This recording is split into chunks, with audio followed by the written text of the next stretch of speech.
Hello mga ka-trending! Welcome back to ZK Trend. Napakasipag talaga ni Belle Mariano. Bago lumabas ang album ni Belle ng 12 Midnight, ay sobrang busy nito kahapon na nag-promote.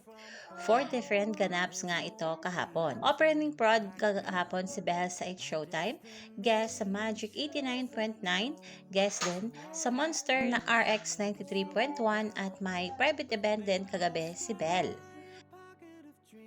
Napawaw nga ang mga DJ sa naging sagutan ni Belle na tila ba pang-universe umano. At ayon pa sa isang DJ ay sobrang bait ni Belle. Marami na talaga ang nagpapatunay sa kabaitan ni Belinda.